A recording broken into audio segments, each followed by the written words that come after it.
All right, hello everyone, and thanks for coming to today's ACM meeting.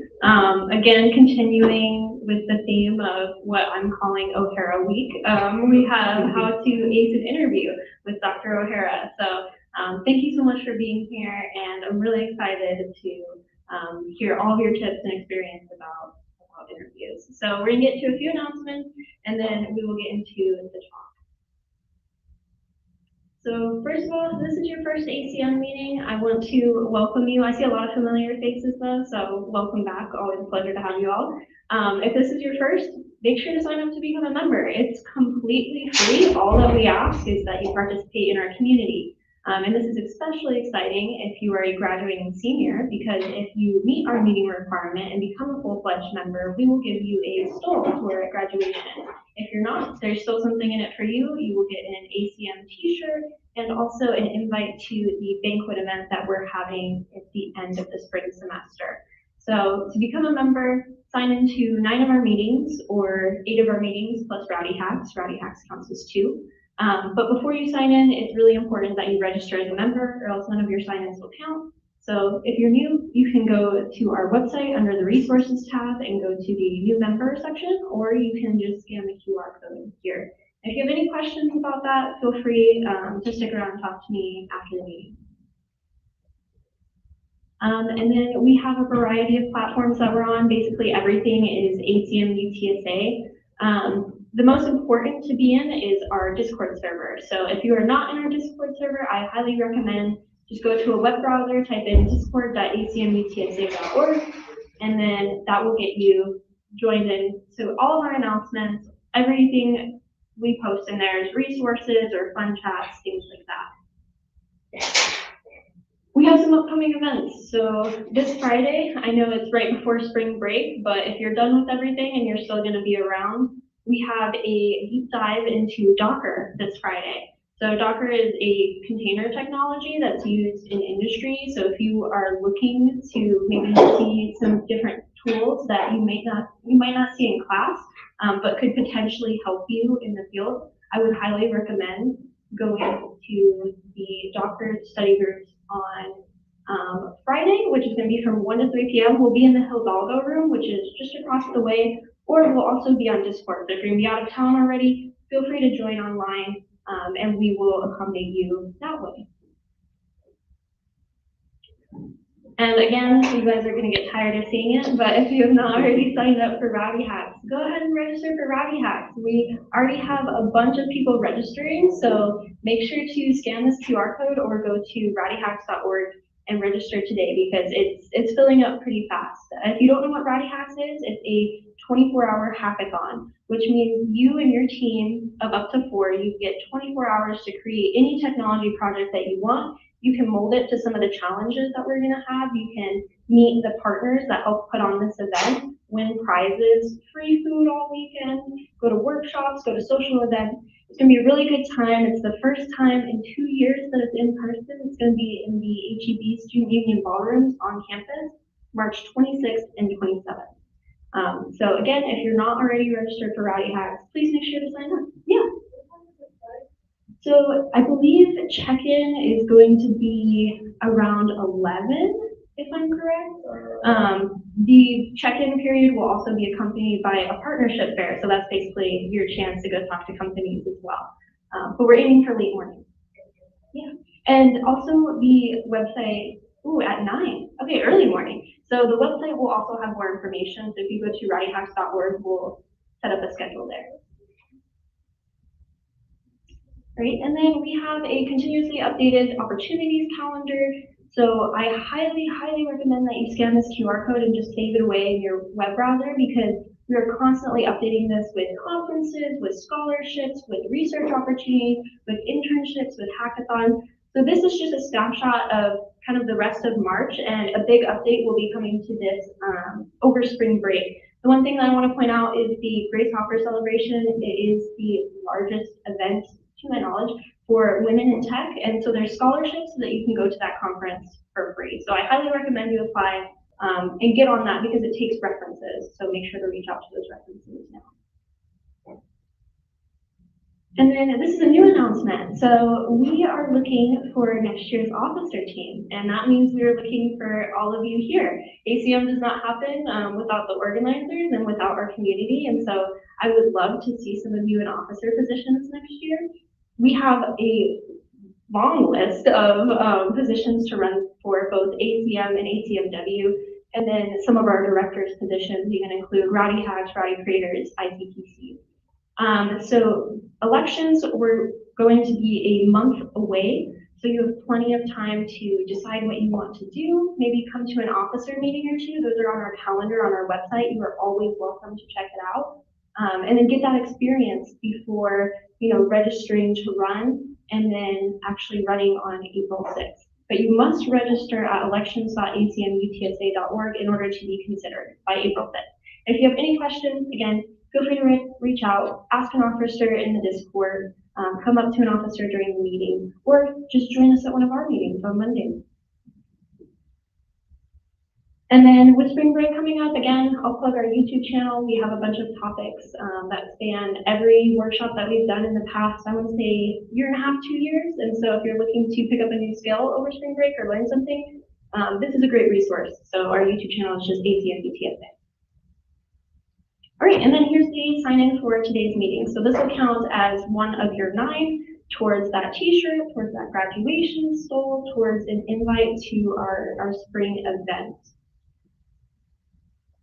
And so you can scan the QR code, or you can go to acmutsa.org/sign-in/ACM.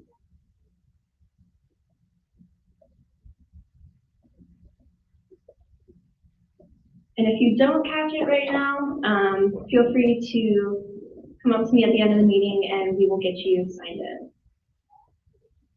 All right, so without further ado, I would like to introduce our presenter. Please join me in giving a warm welcome to Dr. O'Hara.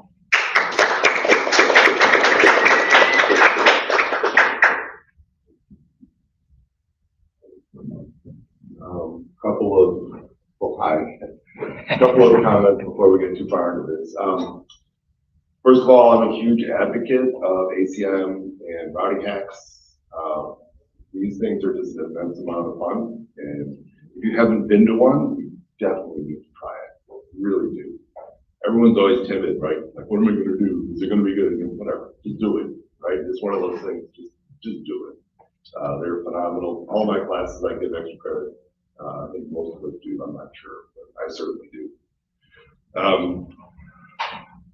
Grace Murray Hopper.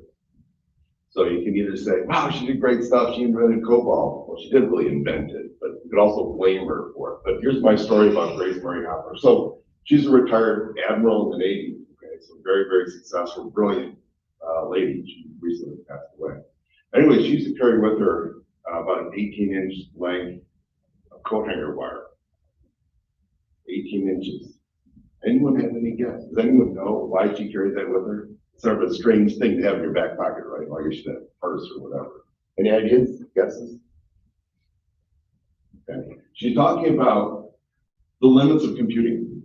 Okay? The limit of computing. Because that length of coat hanger wire, that is a nanosecond. Okay? We talk about computers getting faster, faster, faster, faster, faster, right? Well, there's a limit, right? We're limited by the speed of light. It takes a nanosecond for light to go 18 inches, okay? And I thought that was pretty fascinating, right? That, you know, the only way we're going to go beyond that limit is some form of parallelism, multi-processing, blah, blah, blah, blah, blah, right? I mean, yeah, we can make transistors smaller and smaller and denser and denser and denser, but, you know, you can't make them infinitely small, right? We're not going to have an atom-sized computer, right? So anyways, great spring offer.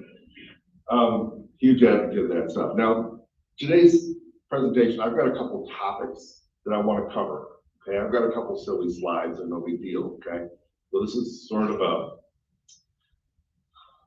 So today I am representing the UTSA graduate because I got BSMS PhD from the UTSA.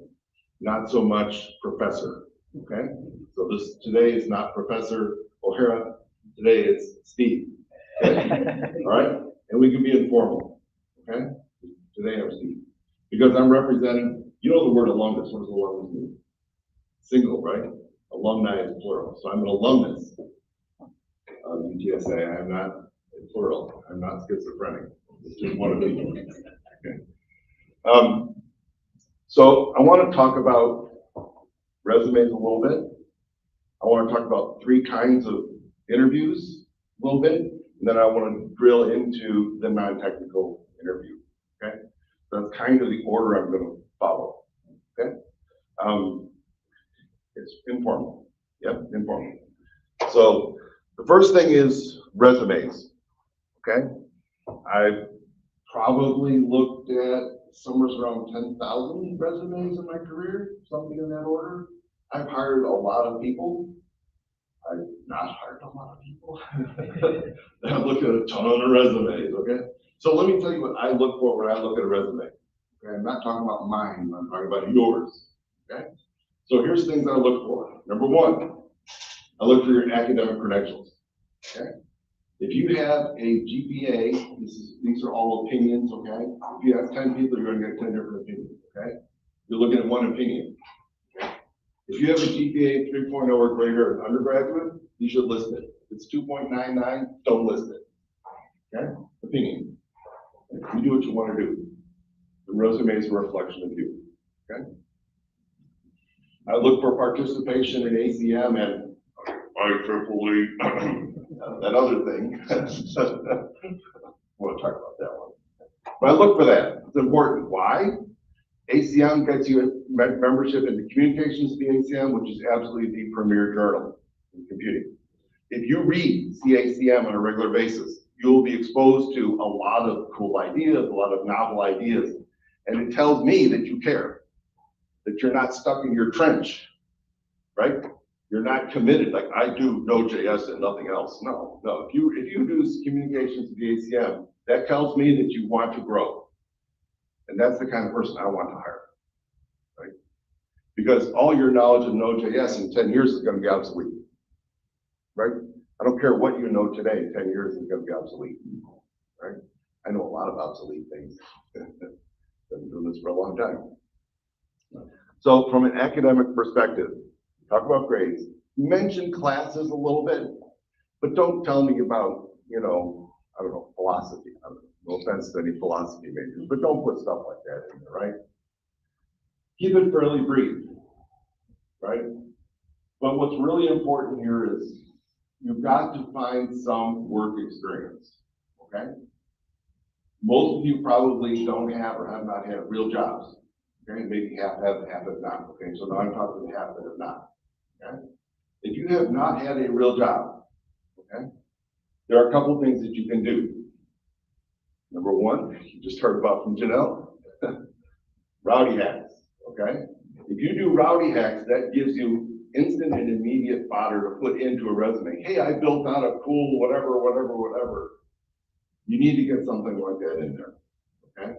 The other thing you can do is volunteer, right? Find some organization like ACM or ACM-W or something, right?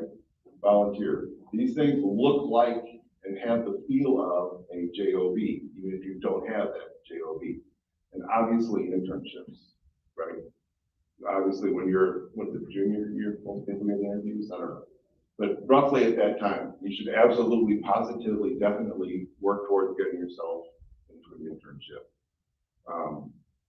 They are well-structured generally, and they'll help you a lot for really getting a feel for what a real job is like. And whether you continue to work for that organization, it's completely up to you. I also look for gaps. Okay, on my eyes, when I look at a resume, I'm looking at dates. Okay, I'm not saying they have to be ordered by date or whatever. It doesn't really matter that much. But I look to see, is there a big gap in there? If there's a big gap, I want to know why. I mean, I can't help it, right? It's not that I'm trying to be mean, and I don't think everybody does, but I certainly do, whether I want to or not. When I see a resume, I look at the years and I say, okay, 2017 to 2018, 2021, wait a minute, what happened to 2019? What?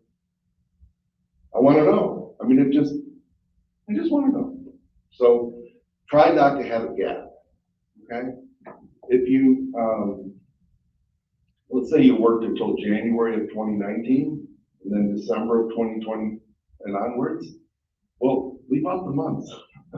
Help yourself, right? Don't lie, never lie, oh my God, okay? If you get caught lying, it's a big problem, right? Don't ever lie in a resume, okay?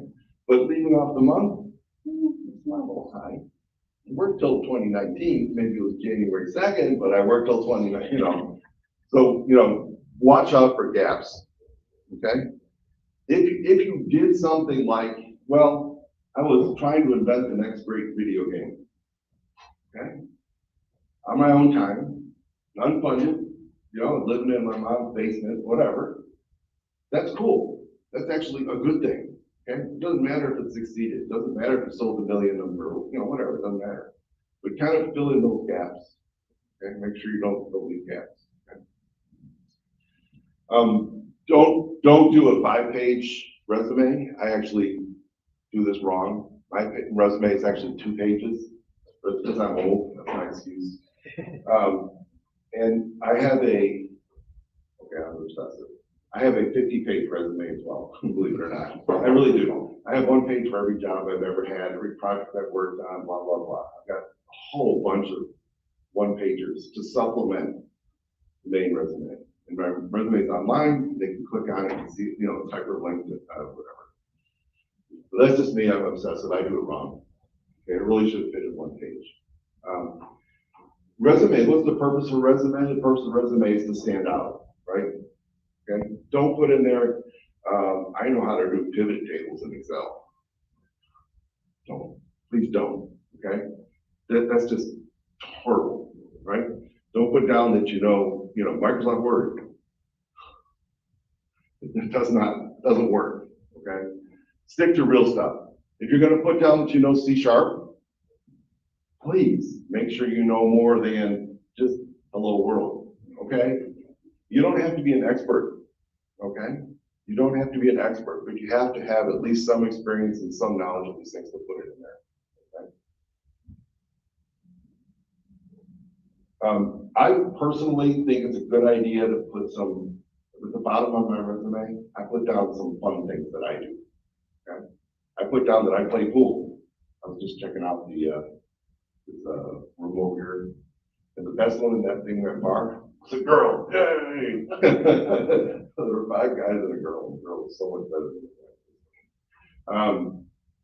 that. Hiking, I put stuff like that. Why? Because when the board boss is looking at my potential boss is looking at my resume, I want to give them something that they can just chat about. It's nothing technical. right? I want to give this, because I'm going to get into this more later. You got to realize that most people that look at your resume aren't technical, right? So I want to give them something they can attach to, something they can remember about me. Because they don't know when I say Node.js, they don't know what I'm talking about. They have no clue. So I'm giving them something. So I do that, it's up to you. All right, moving on.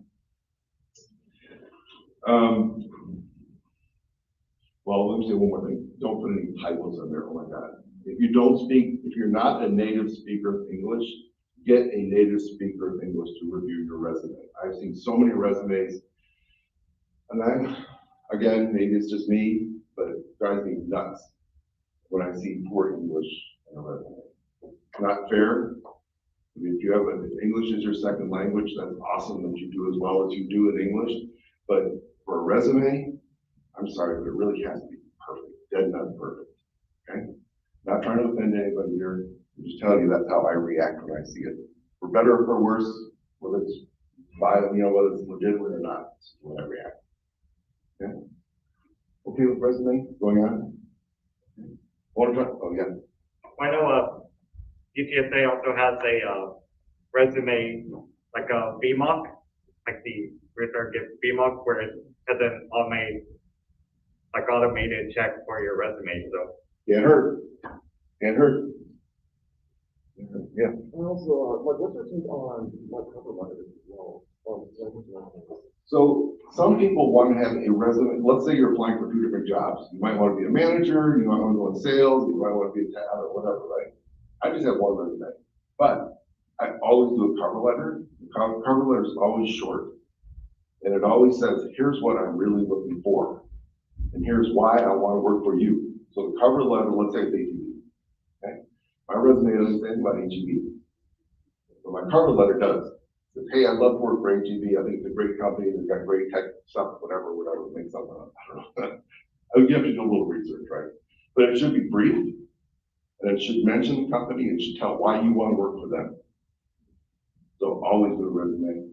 Always have a cover letter. The cover letter, you should have, if you're applying to 10 companies, you should have 10 cover letters. Don't boil the place down. You can copy paste and edit, but you can't just copy paste. Fair? You think it's cool to put like a cover letter in the same document as your resume if they don't have that option to submit a cover letter? Oh, like if it's online, yeah. Yes. Okay. Yeah, because at least in my experience, HR will almost always print things. I mean, that's just the way they work. So once it's printed out, it doesn't matter anymore.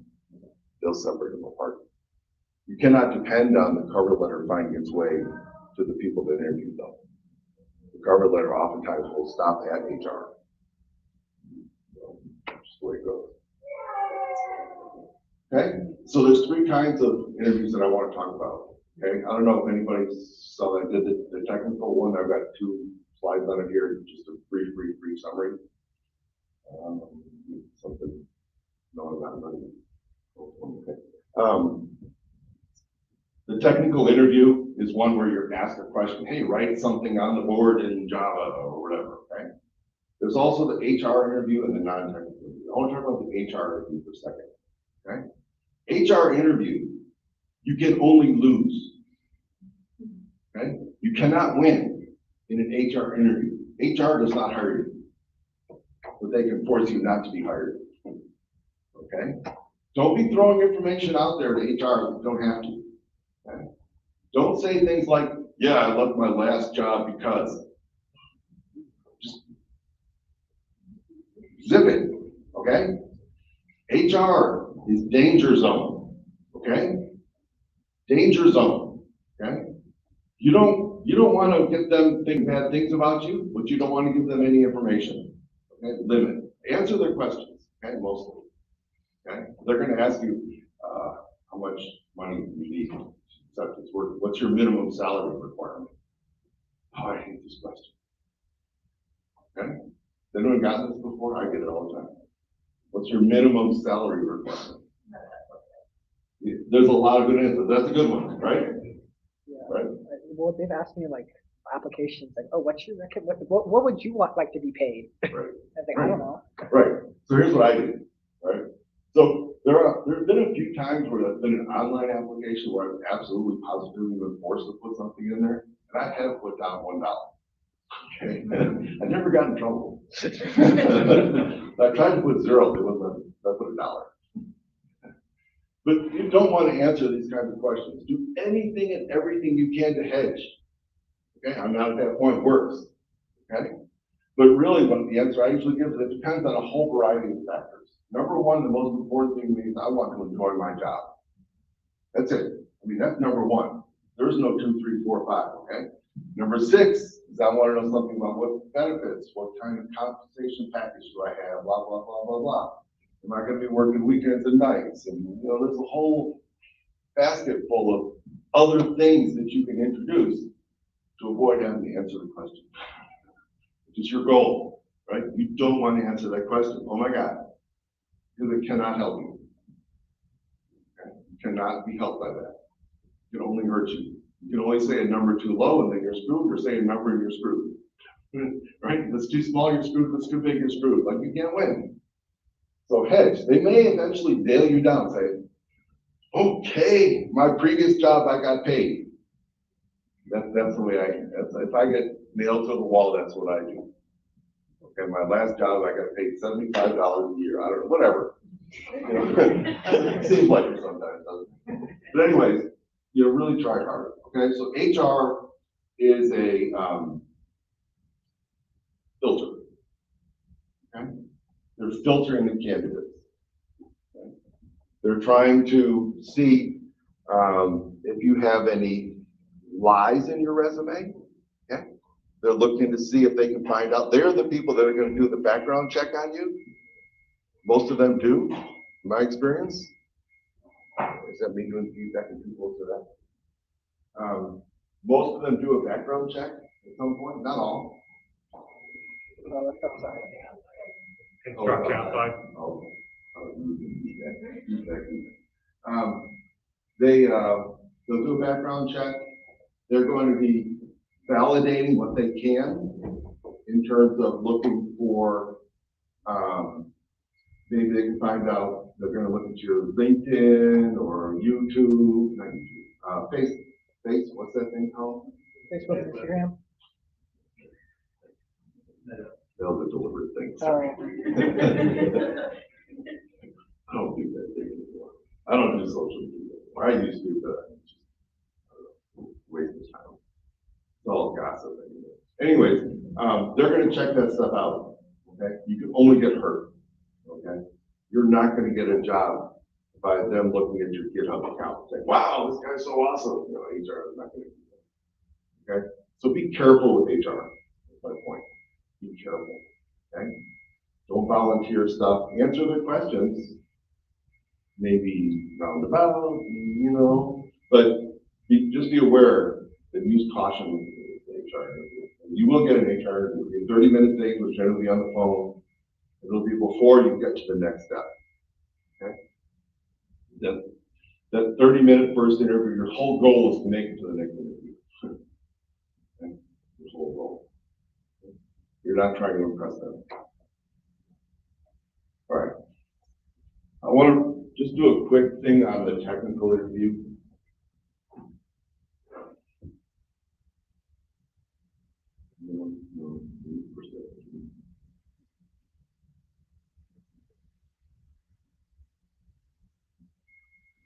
So this is repeating stuff from whatever it was I did that fall. I don't know, October, November, right?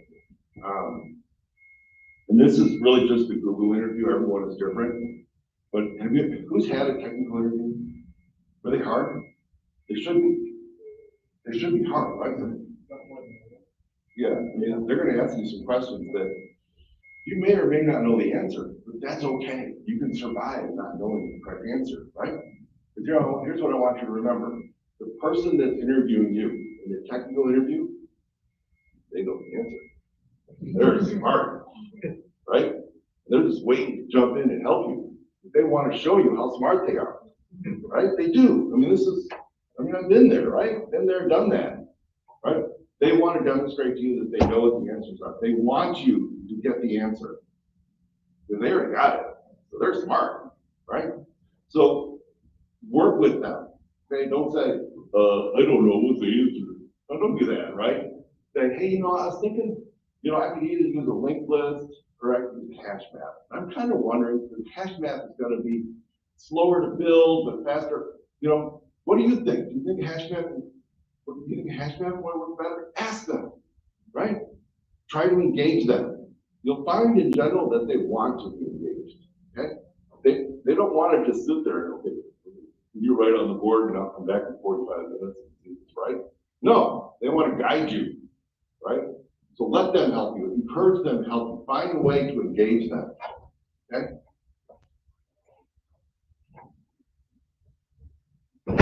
This is the worst thing you can do.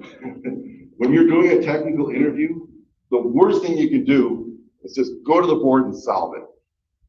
Why? Are you a solo worker? In a real job, do you think you get to build the whole company website by yourself? Right? I mean, it's got to be a team, okay? Whoever it is that's interviewing is coming from a team perspective. Okay? You have to find a way to engage with them. Okay? Even if you already know the answer, you can say, hey, do you think this is the best answer? Okay? I think the order of magnitude of complexity of this, or the order of complexity, is n squared. Is that about right? Do you think that's n squared? Do you think there's another solution that's faster? Do you care how fast it is? I don't know, come up with something. Okay? Come up with some questions to your interviewer to get them engaged. Okay? It's okay not to have the answer at your fingertips.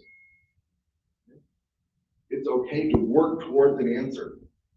Okay? Don't ever give an answer that's the wrong answer, but it's okay to say, I wonder if. That's okay. Okay. Because again, you can't know everything going in, right? So what do you do when you don't know the answer? Do you flounder? You go, oh, don't know. Well, you say, hey, I've got some ideas. Let's see what we can work out. Then you work with them, right? Work with them. Let them help you. Okay.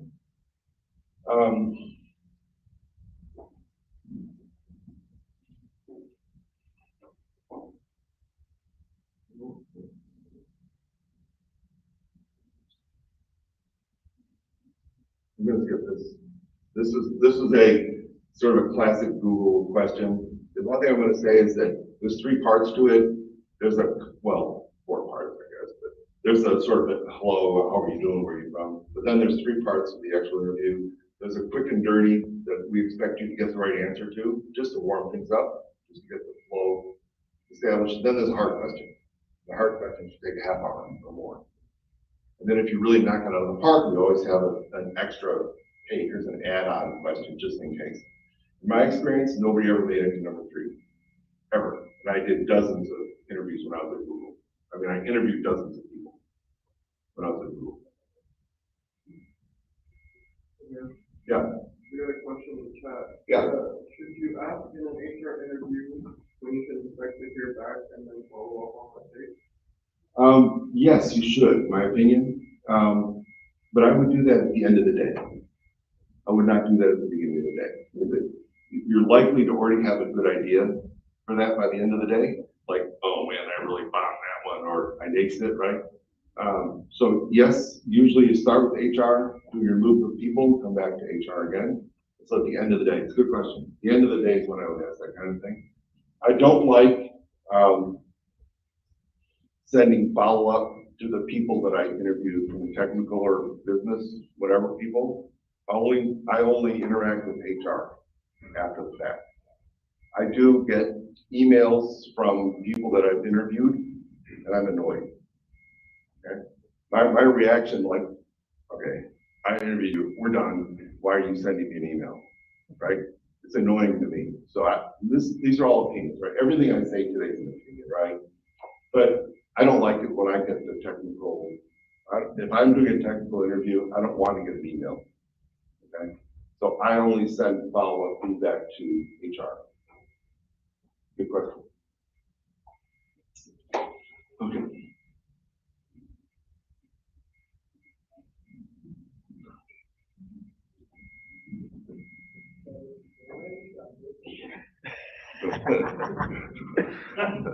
Okay.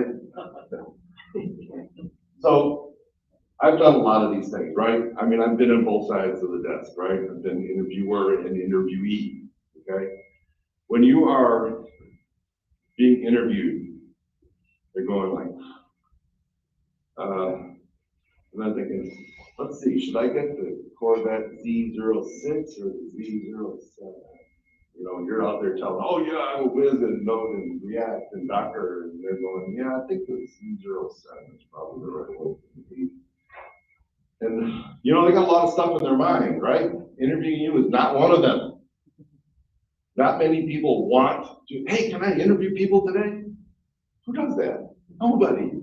Nobody does that. It's like, oh, great. There goes my morning. I got to interview 2 people this week. Oh, God. Right? They don't want to be there. Okay? When you walk into an interview, okay, make sure you understand that they don't want to be there. Right? It's dreadful. It really is. I mean, imagine it, right? You've done 50 of these things, or 100 of these things, or 1,000 of these things, like, no, not again. Right? I got things I got to do.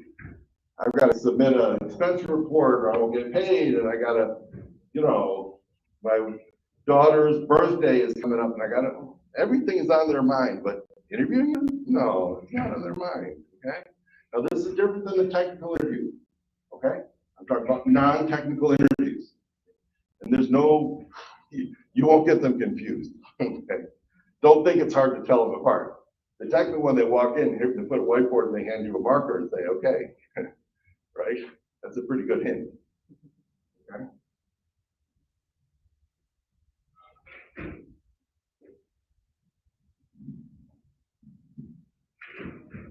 So keep this in mind, okay? Keep this in mind. This will change your perspective, okay?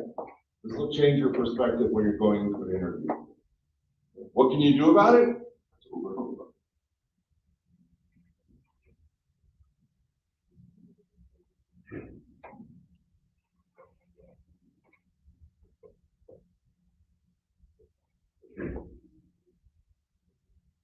So number one is my main thing, okay?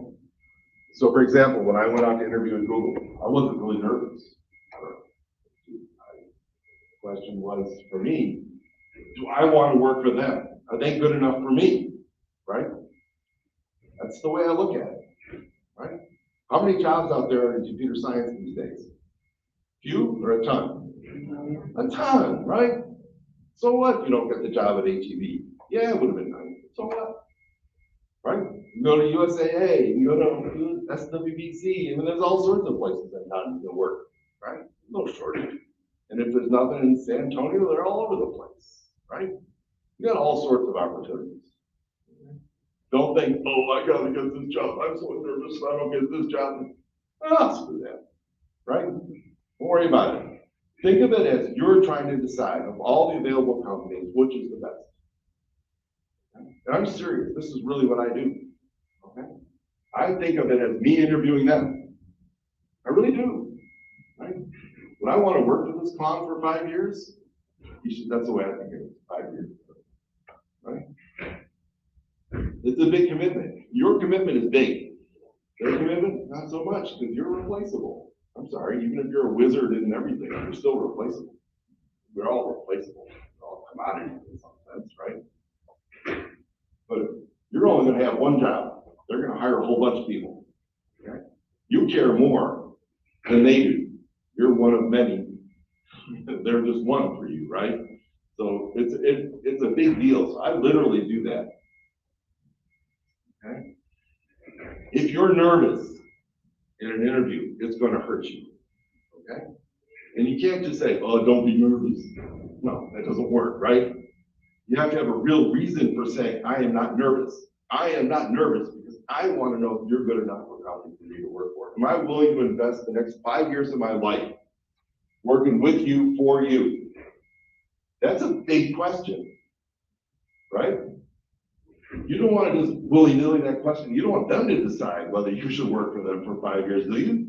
Heck no. You want that to be your decision. You don't want them to decide for you. So be thinking like that, okay? And there's going to be some ramifications on that, right? So you start asking them questions. I always ask people that interview me questions. Okay? I always do. Okay? Even if they have a whole set of questions lined up, I start, hey, how long you been here? Whatever. I start coming up with questions. You know, I ask them, why do you come into work in the morning? Right? How long have you been here? What's your promotion potential? Right? Are you happy here? Right? Whatever.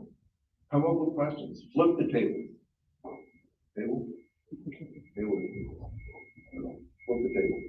Flip the table. Help me here, folks. Flip it. Okay, let's go flip it. Flip it. Take over. Right? But don't be rude about it, of course, right? Don't be rude. But I really do this. I try hard because most of the time, like I said, they barely looked at your resume. They don't know what to ask you, right? They're trying to see if you're a smart person, if you're an adaptive person, if you're pliable, right? There's a lot of things they're trying to figure out, right? And I want to find out about them. Not a one-way street, it's a two-way street. You got to answer my questions too, right? I got to know what I'm walking into. Am I walking into a job where I'm in a dead-end job already? Am I walking into a job where I'm already going to be working weekends and nights? Screw that. Right? It's not happening, right? Maybe for you it's okay, I don't know. It's up to you. Ask these kinds of questions. Try and figure out, you know, how much turnover have you had in your organization? How many people have left in the last 12 months, right? What other positions are you trying to hire for? I mean, it doesn't so much matter the exact question. What matters is the tone of the questions. You're trying to figure out about them. And they like to tell you, right? They want to know. They want to reveal, you know, what's it going to be like working for them. All right. So I actually have sort of prepared questions that I bring to an interview. Okay. Now this may sound dumb, but let me go through some of the prepared questions. Anybody else have prepared questions? I always ask these questions if I can. You do? Yeah? I think it's a good idea. Okay? I always have a set of questions that I ask. I ask about disaster preparedness. Okay? What happens if the building blows up? Do you have backups someplace, right? Do you have stuff that's residing on these computers that are physically in the building that are not recoverable? Okay? What happens if your CTO starts his own company and competes with you? Right? What happens if one of your top employees hacks your database, posts it all out on the dark web? Has any of this ever happened? Okay? What do you do about intellectual property protection? Do you use trademarks? Do you use copyrights? Do you use patents? Trade secrets? How do you protect your stuff? Right? We're all in software, right? Software is really easy to steal, right? How do you prevent it? How do you prevent your software from being stolen? Has it ever been stolen? What are the growth opportunities within this organization? Some organizations it's very well defined. Some organizations want you to rotate on a 3-year or so basis. After 3 years, they want to put you in a new position. Some don't. Okay. Some organizations have a training period at the beginning. Facebook has been trying to hire me forever.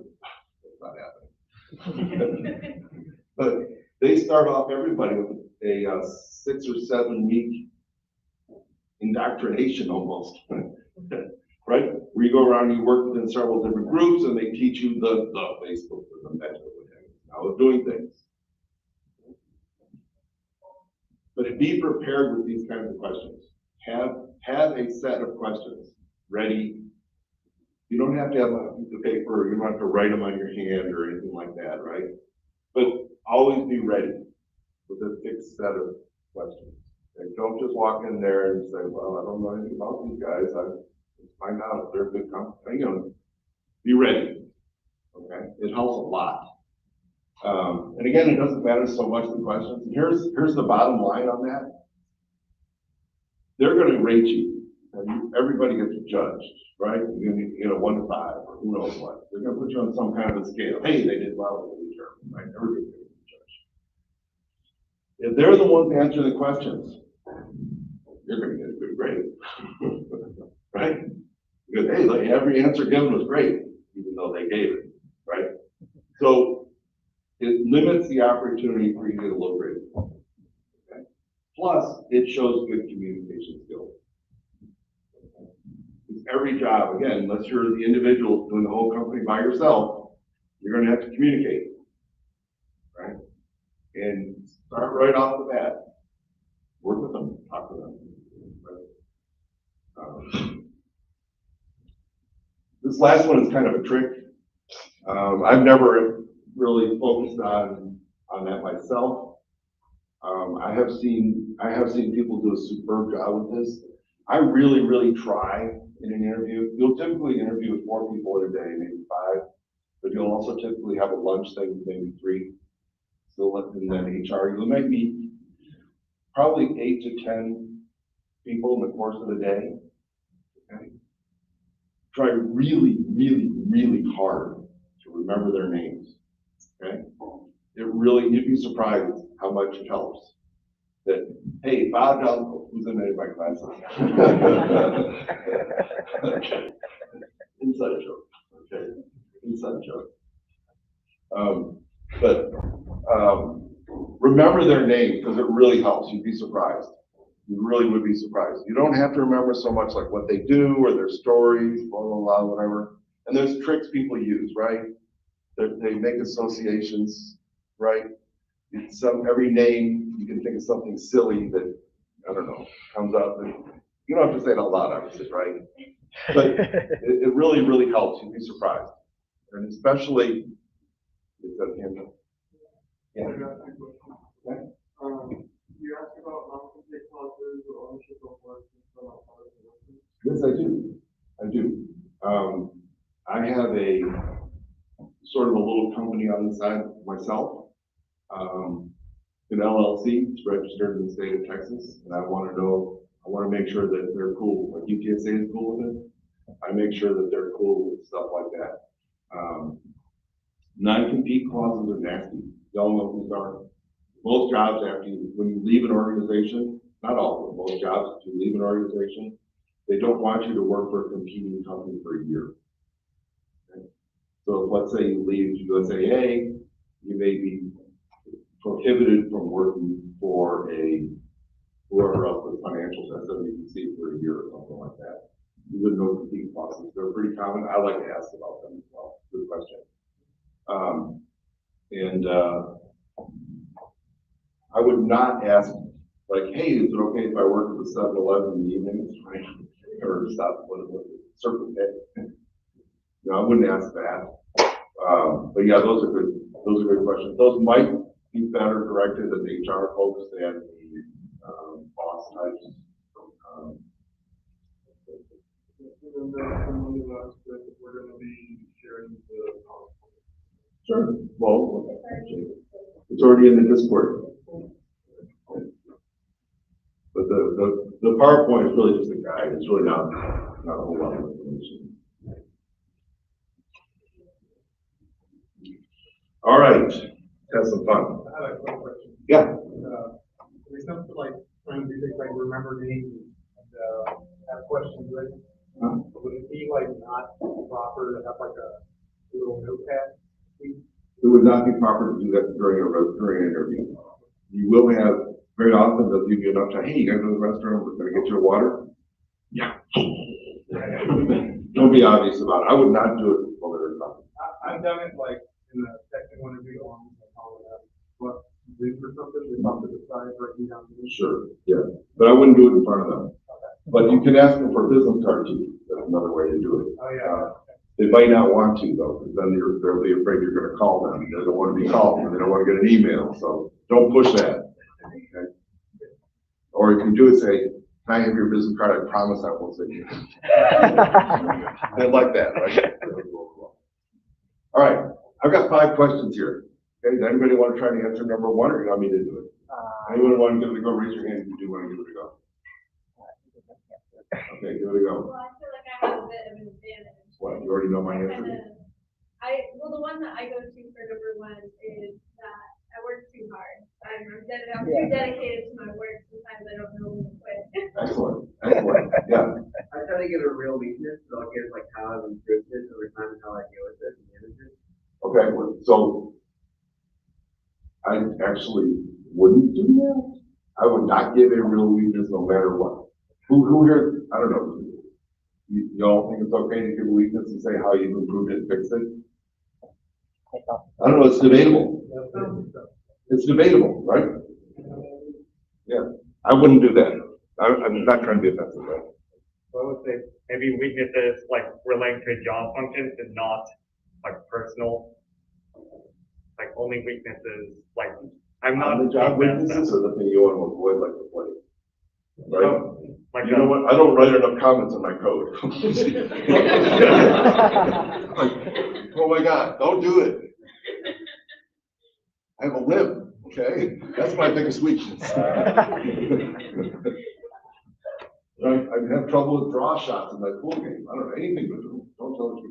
So are you kind of saying that like we should make our weakness what they would see as a strength? That's what Janelle just said. Perfect. Right? Yeah, I spend too much time at work. My wife gets mad at me because I can never put my work down. I'm always going to go to solutions at 3 in the morning, hopping up and writing it down before I forget. Yeah, that's my weakness. In other words, I'm too good. Right? That's really what you're saying, right? Yeah. I just say that I'm fully committed tonight. I don't stop before we're done.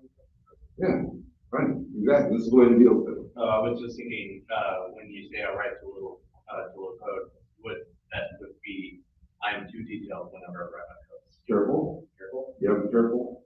Yeah. That's kind of on the edge of, you don't want to do that. That's another thing to do. How about next question? Tell me about a project that failed and one that succeeded. Let's do one that failed. How do you answer this question? It didn't actually fail. Well, the only way really to answer that is you have to find, if you have to, so give one that succeeded, okay, that's easy, right? You get this question all the time, right? So you have to find a way to place the blame elsewhere, okay? You have to, right? This thing was working great and the, delivery platform that we were gonna send this thing out on or whatever, something happened to it, and you have to deflect, okay? This one would be one where you could say, I came in and repaired it, okay? The customer was having trouble, their website was, we set up a website for them and it was broken, and I came in and I rescued it. So it did fail, but I came in and I made it succeed, for example, right? Yeah. Did you do a project that you are still actively trying to fix from that fail? As long as you have a way of seeing how it succeeds, right? You have to have a path to success. Yeah. So, what I just heard, project that failed, but then you prepared to turn it into a success, would that still count as a failure or count as both failure and? I would count that as a failure, so you can answer that after the question. Then you can talk about another one that's a success. Then you've got 2 successes, which is what you really want. So what if you're saying you've never worked on a project? Well, that brings us back to the resume problem, right? So you can talk about a routing hacks thing, Yeah. right? You could say in routing hacks that we tried to solve world hunger, and we got partway there, but we didn't quite finish. But we did get the perpetual motion machine working. So our failure was the world hunger. But you can use things like that. Is it app programming where you do group projects? Yeah. Okay. So that's another candidate, as long as you had a significant role. Okay. If you were one of those passive people on a project, you're kind of in trouble. But as long as you had an active role in the project, you can use that as your project that succeeded or failed. You can also do stuff that you did on your own. It doesn't have to be in a corporate or a school environment. We already talked about minimum acceptable salary. All right, number 5. We don't have time, we're getting close, right? Do you have any questions for me? So when the boss asks, this, I invariably get to ask this question, okay? There's only one way to respond to that. Yes. Okay, that's the only way to respond. Don't ever say, no, we're good. No, we're good means I'm out of here, right? It means I don't care. It means we're done. It means I don't care anymore. I want to go, I got lunch I got to go to or whatever, right? So again, this is a situation where you have to have questions ready, okay? And don't hem and haw and think, well, let me think, maybe I can come up with something. No, be ready for this. Say yes, okay? Yes, and this is where you can bring out your questions about intellectual property or disaster recovery or whatever, okay? But you've got to have a question here, okay? You have to.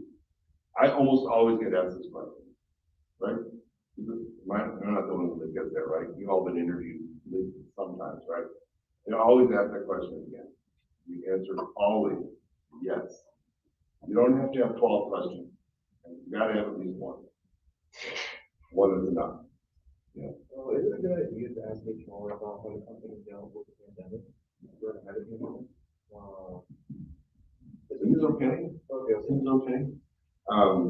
There's always been, I mean, even pre-pandemic, there's always been questions about work from home, working on site, that kind of thing. That those are all very legitimate questions, even before the pandemic, but they're especially important now, right?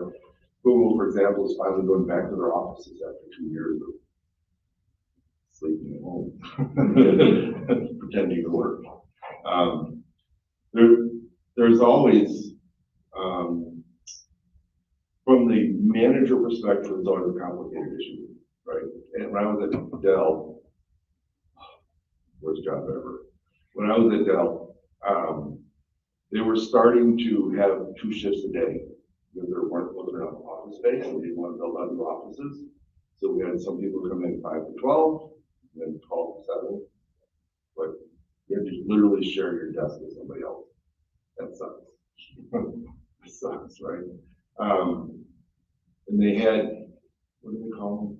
There were like commuter stations where some people had to work too. Like they didn't even have a real desk. They had rotating people. They had like 50 cubes. And you come in the morning and you pick out a cube and you work there all day and then you go home.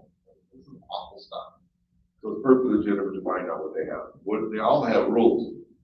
I mean, they may not be published on their website, but all these organizations have rules on how can you work from home, how much time, blah, blah, blah, blah, blah. Not always a good thing, right? Very clearly in the classes that I teach, the distribution of grades is different in the online classes than it is in the in-person classes. No question, okay? On the online classes, I have still quite a bit of students who do well, but I have a lot more students who don't do well in my online classes. That's the biggest distinction right there, okay? The other B's, C's, and D's aren't all that much different. The B's and C's are a little bit lower, okay, in the online classes, but the B's and F's are absolutely, positively, for sure, higher, okay? Doesn't mean that it's not teaching, because it's the same material, same tests, or similar tests. There's a noticeable difference, okay? And the same is almost certainly true with work. People that work from home, it's a different experience. You're isolated, okay? Even though, yeah, I'm on Zoom 2 hours a day or 4 hours a day, still not the same thing. Not the same thing. It's not as effective. No organization wants you to work from home if they can help it. They know that they get a better value out of it in person. I think that's my last slide.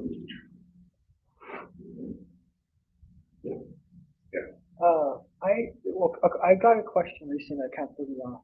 It was one related to like, tell me a time you worked with like a difficult coworker or something like that. it's one of those things like I've never really, I guess, I've never like actively noticed working with like a difficult coworker. So like I don't know how you would answer that without sounding like either you don't know, like you're making up a story, or you're like extending the truth a little bit too much. So, a couple of answers to that. It's a really good question. First thing is, in an interview situation, never, ever, ever, ever bash your former employees or employers. Okay? I've heard so many people say, my last boss, he was so bad. And I'm thinking, well, I'm not going to be your next boss. Don't do that, okay? Don't bash anybody, right?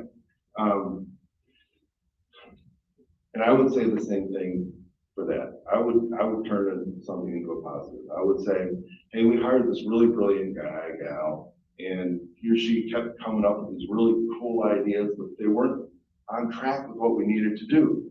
So the hard part, because they had so many great ideas, we had to filter them down, and something like that. I'm flipping it again, right?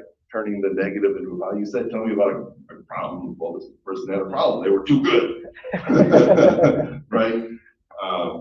So really, really be careful about that. Of course, everybody is going to run into Bob down the hall, people that aren't good and they screw up and things go wrong, right? It's going to happen all the time. But in this kind of a scenario, it can only hurt you to really be specific on something like that. Really can only hurt. You can't benefit because they're going to feel like it could or would apply to them at some future point, right? They don't want to know. Any other thoughts, comments? I hope this was useful. You mentioned you didn't want to work with things. How would you do with a company that wants to hire you, but you're not interested, but the recruiter is very persistent on reaching out to you? How would you feel like leaving? Well, talking to HR, it's easy, right? But yeah, I'm not looking now. I'm just not actively looking. I'm not interested. You can say you don't want to relocate because of the cost of living. They're out in Menlo Park, just north of Mountain View, California. I've been on that campus. It's cool. But I met Joe Montana there. He was there for whatever reason. But talking to HR is easy to be honest about that. They understand and they'll say, okay, fine. Maybe can I call you back in 6 months? Which is what Facebook has been doing in the last 6 years. They call me every 6 months. Or email actually, they'll call. Every 6 months I get an email. I think they have a list of candidates, and I think they circulate employees, and the new employee comes through and broadcasts an email to everybody that's ever been contacted. They don't get the hint. But it's not a problem, right? It's no big deal. That's an easy problem to deal with, like, thanks. Like, typically, like, you were to, they say that they're gonna contact you, but they don't ever contact you again. Would you reach out like you're interested at a later date? HR won't do that. HR won't do that? The only reason HR would do that is if the person that you're working with has left the company. They are very fastidious about those kinds of details. They have their planner worked out who the people are. They're calling step 1, step 2, step 3, and you got a whole long list of things to go through. If I wanted that job, I absolutely would contact them back. With HR, these kinds of communications are fine. This is not a fine thing to do to a hiring manager or a random employee in the company. But with HR, that kind of stuff is perfectly fine. There's no stigma attached to that kind of communication at all. In fact, in some ways it's good, it might work. You got nothing to lose. Yeah. You said earlier not to be nervous. How do you not be nervous? Well, that's what I told you at the beginning. I'm interviewing them, right? I mean, I have the attitude when I'm interviewing, being interviewed, like, I'm okay if I don't get this job. It's no big deal. There are a lot of other jobs. I know I can get a job, right? I would like to work at Google. It's a cool place to be. And yeah, I got in. I worked there 3 years. It was a lot of fun. But if I didn't get in there, it's okay. It's other good jobs. Right? It wouldn't have been the only one. You have to have that confidence that this is not the only job. Okay? Sometimes I use this is going to sound silly, okay? I sometimes use the dating metaphor, okay? Right?